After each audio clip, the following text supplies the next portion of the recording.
What is up, everyone? Today we have a very exciting TPL match between the Bad Lombres and the Florida Barraskewda featuring Matt Swar and Artisan Kane. And of course, this is going to be the Hoenn Conference Finals in the TPL Season 1 championships. So, getting right into the game, we got Kane, we got Matt, two great battlers. Very excited to see how this one plays out. Let's see what the leads are for both teams. Looks like Qwilfish going to be the lead of choice from Matt. That very solid lead with the Intimidate and the Toxic Spikes possibility. We have the Piloswine coming out from Kane. Another great lead, although the Intimidate would be good if it hadn't been Oblivious. Very good prep on Kane's part, obviously. He does have the opportunity to click Stealth Rock here, but looks like he's going to go for an Earthquake. Obviously, that would hit the Qwilfish very hard here, but it's likely Matt predicts this. Yeah, he does go out and right into the Frillish. So Frillish is an interesting Pokemon that Matt just picked up. Obviously Jellicin's little brother here. It's going to take that hit pretty well. Assuming this thing has something like Strength Sap to restore HP, it should be just fine with that. And likely it is rocking the Eviolite to make it that much bulkier. This thing is mostly likely a check for the Dracovish with that Water Absorb. But Kane is just going to go straight to the Rabombi. Smart choice. This thing is a fast pivot with access to the Sticky Webs or even Quiver Dance and Baton Pass we've seen him use. Strength Sap going to go into that Rabombi, not do anything, obviously, because it is a special attacker, but it is going to restore the Frillish's health, which is nice for Matt. We'll see what Kane decides to go for here, whether he just wants to U-turn out or if he's going to click that Energy Ball, which he brought. And it looks like he will go for that. Energy Ball going to hit pretty hard into this water type, obviously, but Frillish is just going to take that, so no big deal for Matt. And the Trick Room is going to come out, actually, an interesting set for Matt's side, as he does have some pretty slow Pokemon, which can take advantage of this Trick Room.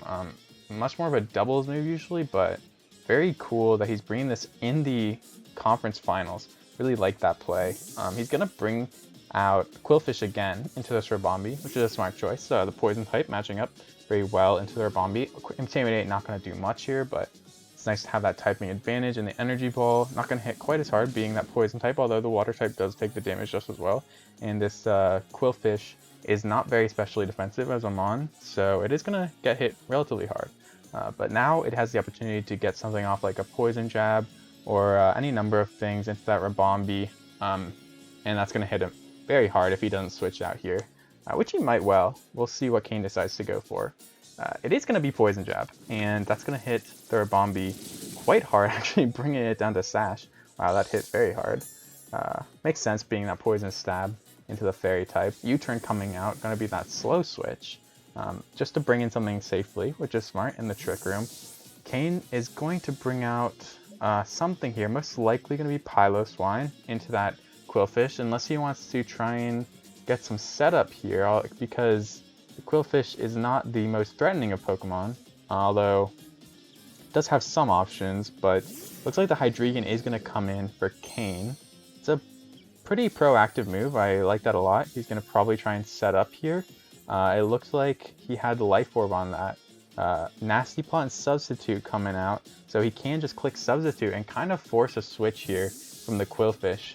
Very smart play. It's going to be into Silvally. Yeah, okay, so that Silvally looks like it's Fairy type, so that thing is going to be a big problem for this Hydreigon to deal with, because that thing is 4 times weak to the Silvally's attacks, and that Substitute is not going to last long. But only 1 turn of Trick Room left, so it's possible Kane can just click Nasty Plot here for free. Get those boosts and be hitting really hard, and hard enough to not even worry about the Silvally's attacks, most likely. So multi-attack going to come through. If that's super effective, I would assume that's a Fairy type Silvally. Yeah, looks like that was, and so we can assume that is Fairy type. Nasty Plot coming through.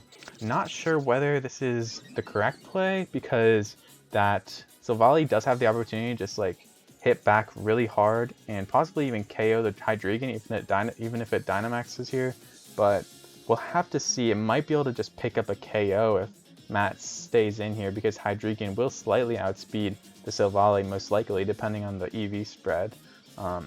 but we'll have to see. And obviously, it does have the option to learn Flash Cannon, so he may be bluffing that as well. Matt might not want to stay in here unless he wants to commit the Dynamax, which is also very possible.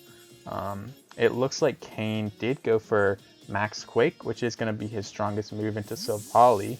But that's going to hit even harder into the Qwilfish. Wow, great read from Kane, or at least it appears that way to Matt. So he's got to be quite scared looking at this situation. The Qwilfish was a pretty good answer to some of the physical threats on Kane's side of the field, and that thing is definitely going to drop to this Max Quake. Qwilfish is not very specially defensive, and this is obviously a +2 Hydreigon and Dynamax nonetheless. But yeah, gonna get that +1 special defense boost, which is very nice for the Hydreigon. Going into things like Drampa on the other team, gonna be able to live much better. Yeah, the Qwilfish does drop as we would expect to the Max Quake. This Hydreigon is gonna be very much a threat to Matt's team. Obviously, the Barraskewda could come out here. It learns close combat, could learn some other stuff that I'm not aware of. And okay, it's actually going to be Beheeyem.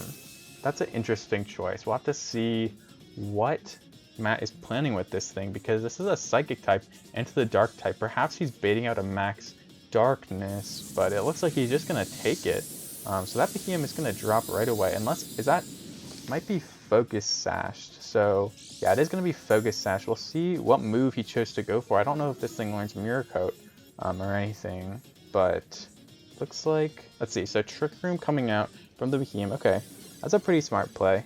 Getting the speed control back on his side of the field. Very smart against this Hydreigon, which is going to outspeed a lot of Mass Pokemon. And he's going to be able to get one more move off, but it's going to be Reflect, which I'm not sure if that is the correct play into the Hydreigon, which is a very strong special attacker. But always nice to be prepared for the future, obviously. So that Reflect will help against the Dracovish and the Piloswine, I guess, on Kane's side of the field. Another Max Quake coming through. That's going to give him the special defense boost again. Going to be up to +2. So dissuading Drampa or anything like that coming out from Matt's side of the field. But most likely we're going to see, yeah, Silvally coming back out. That's very Silvally. Going to be slightly underspeeding the Hydreigon you would expect, especially on a Trick Room team. And being able to hit very, very hard physically. So the 2 special defense boosts won't matter at all. We'll see what Kane decides to go for here, whether he wants to switch out and sacrifice one of his Mons. He doesn't have a very good switch into a Fairy type. That is one of the main flaws of his team. Otherwise, a very strong team, of course, and a very good player. But Rabombi's going to come out here. Yeah, that's going to be the sack, the 1 HP Rabombi. No surprise there. Multi-attack going to finish that off. And now Kane is in a position to send out something like Piloswine or maybe Wobbuffet to try and get some chip damage on this Silvally, but we'll have to see what he goes for. I think Wobbuffet would probably be the play here. He's hovering the Piloswine. Yeah, okay, so Piloswine's going to come out. Piloswine is a pretty bulky mon, obviously, and it is going to hit relatively hard, actually. Decent attack stat and a strong stab combination with the Earthquake. So Earthquake gonna be hitting relatively hard, probably dealing a good chunk to the Silvally. Actually, that does not hit very hard at all. I wonder if this Silvally is defensively EV'd. Oh, but of course Reflect is up as well, so that probably helps negate that. A Swords Dance coming through from the Silvally. That has got to be scary for Kane, as you aren't dealing too much damage to this Silvally. Might be forcing a switch, would bleed momentum if he does. But perhaps he'll stay in, just try and get some more chip with the Earthquake. Of course, he does have speed on his side inside of Trick Room with that Piloswine being so slow. So he might just go for another Earthquake. However, if Matt decides to Dynamax here, that could be pretty devastating, as that Earthquake's going to not deal much damage through Reflect and through Dynamax. So, looks like no Dynamax coming out. Earthquake gonna deal a good amount of damage. I mean, half health is not a place you want to be Dynamaxing from. Iron Head coming out, super effective into that Piloswine. Probably gonna hit it pretty hard again. Obviously Trick Room's gone, so the Ice Shard gonna come through and deal a tiny bit more damage. Not much through Reflect, but anything helps. The Iron Head gonna come through. KO that Piloswine with a crit, actually. Not likely that mattered, but you take those.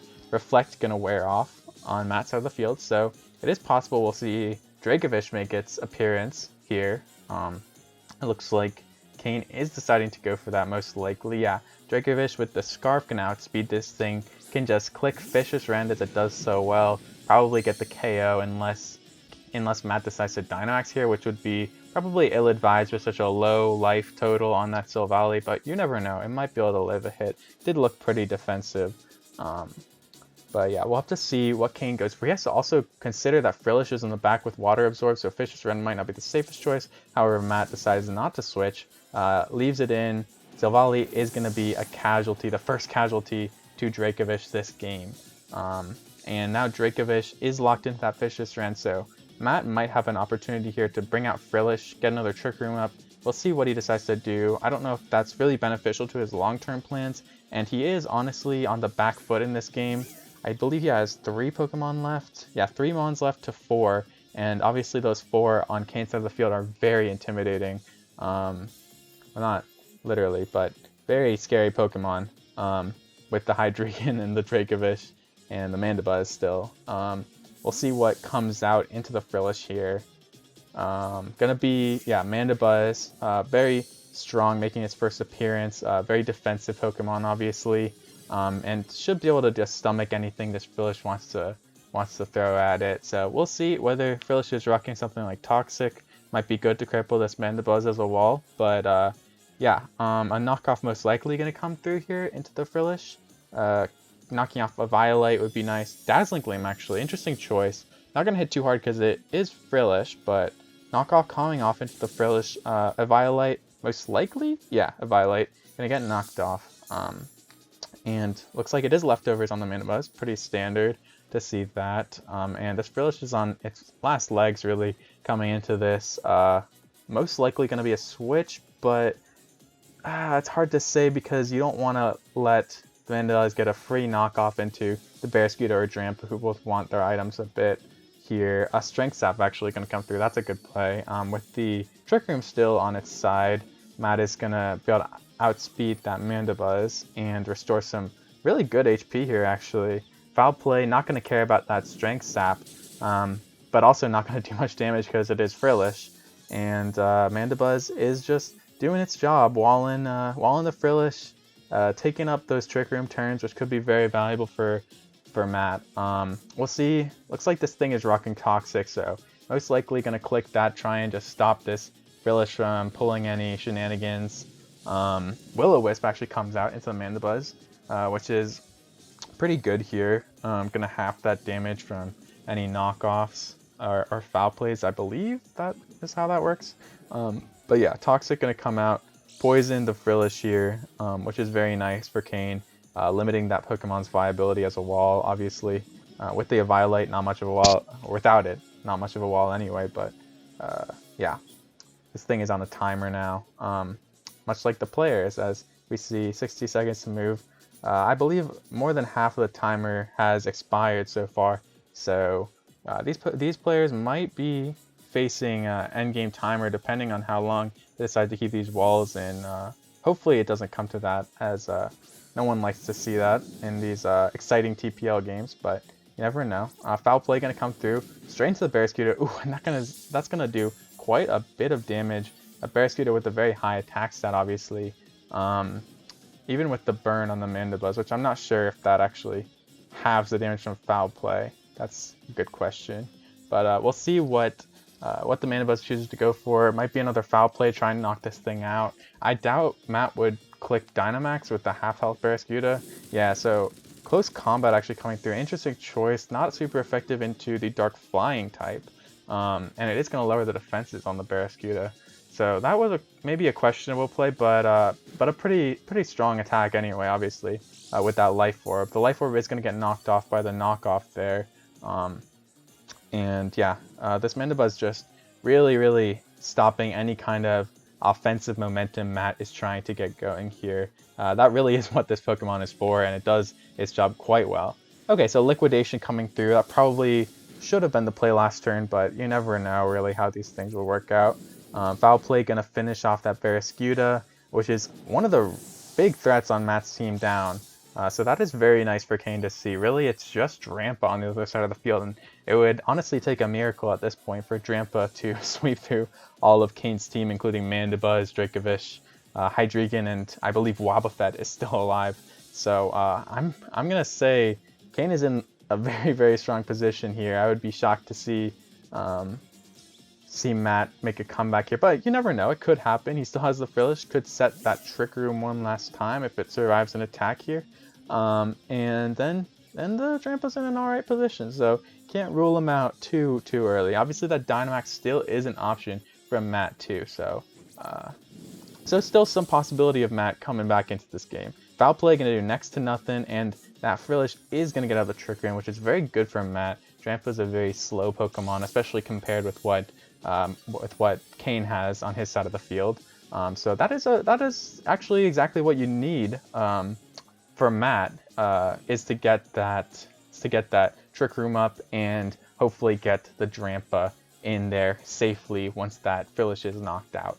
So we'll see whether Kane decides to switch, anticipating a switch possibly, or whether he decides to stay in and try and read the switch with a knockoff. We'll see what he goes for here. Foul Play looks like the play. Interesting choice. That's probably not going to hit either of these Pokemon too hard, but we'll see. It might get some good chip onto the Drampa, which is definitely nice in this scenario. Okay, not that much damage onto the Drampa. Definitely, that Pokemon is more of a special attacker, so not too surprising, as Foul Play does damage based on their attack stat. But yeah, so we'll see whether Mandibuzz wants to stay in. It runs the risk of getting KO'd here in the Trick Room, being outsped, obviously, but he could potentially get a knockoff if this Drampa is something like Calm Mind, or I don't know whether it gets Nasty Plot. Okay, Thunderbolt actually going to come out into the Mandibuzz. That is going to secure the KO. Finally, that Pokemon is going to go down, which is very, very nice for Matt. And we'll see whether, yeah, it is going to be Wobbuffet coming in, the late season acquisition from Kane. Raphael here. Gonna come in and probably stop this Drampa before it can get anything off, because wow, this thing is tough to break through. I mean, that enormous HP stat is just so daunting for something like this Drampa to break through. Most likely is Specs on that Drampa, so we might just see Thunderbolt. Okay, actually a Calm Mind, so unsure what this item is. 3 minutes left on the timer. Again, hopefully that doesn't come into play here. This game does seem to be winding down, we'll say. Mirror Coat coming out from the Wobbuffet, not actually quite what he needed there, but a good choice nonetheless, having seen what we had seen. But obviously the Destiny Bond gonna stop any sort of KO here. Another Calm Mind coming out from the Drampa. However, this thing is getting relatively strong. +2 attack is nothing to scoff at on that Drampa, who has a very high special attack stat and some pretty good coverage moves, especially being that Dragon type into the dual Dragon type on Kane's side of the field. So this thing is not to be trifled with at this point. Kane, I would say he just needs to click Encore here, and then he can switch in one of his sweepers and just finish off the game. I still think Kane's got the most likely chance to win here. 2 minutes left on the clock. That thing is winding down real quick, unfortunately. But likely it won't come into play, as this game should be wrapping up any second here. Destiny Bond again, not going to do anything. And now we're looking at a Drampa at +3 special attack, who is going to rip through any sort of defense on this side of the field. Oh my god, I take it back. Raphael taking those hits like a champ. I mean, come on, +3 ain't enough, even with stab. And the Encore coming out. Maybe a little late on that Encore, but it shouldn't matter too much. Forced into that Dragon Pulse, obviously. But that's not exactly what you want, honestly, if you're Kane. You really wanted to catch him with one of those Calm Minds earlier, but should still be fine. His Pokemon are going to outspeed this thing. Oh, but the Dynamax still available from Matt. Wow, okay, so this animation is going to take a good 20 seconds of the remaining 50. So we might actually see a timer victory from Kane here. I'm gonna predict that as being most likely for the outcome here. Even at that +3, the Drampa shouldn't be able to get through this team in time if Kane just decides to take his full time here, which would be the strategic play.